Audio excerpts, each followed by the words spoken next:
Zariante, bonjour. Bonjour. Pourquoi Incidence a-t-il décidé de lancer cette formation?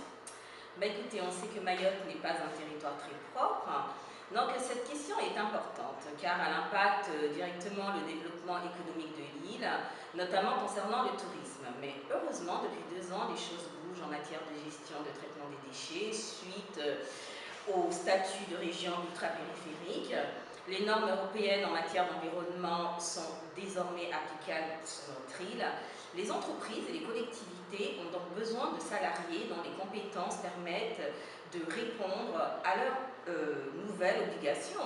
Donc ils doivent disposer d'un socle commun de compétences sur les normes, les techniques à mettre en place et les processus applicables à Mayotte.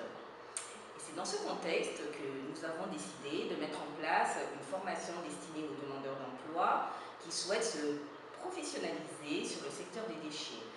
Car cette activité sera bien entendu génératrice d'emplois à l'avenir à Mayotte. Et cette formation s'adresse également à des professionnels déjà en poste dans les collectivités ou des entreprises qui voudraient renforcer leurs compétences. Cette formation a pour objectif de permettre aux stagiaires d'obtenir un diplôme. De quoi s'agit-il? Écoutez, les différents modules de notre formation ont effectivement pour objectif de permettre aux stagiaires de se préparer pour l'examen du titre professionnel d'agent technique de déchetterie. Et s'ils le réussissent, ils pourront ainsi garantir leur niveau de compétence auprès d'un futur employeur potentiel. Notre premier groupe de stagiaires qui a débuté sa formation cette semaine passera l'examen courant février 2015 à l'issue des 5 mois de formation qu'on va passer ensemble.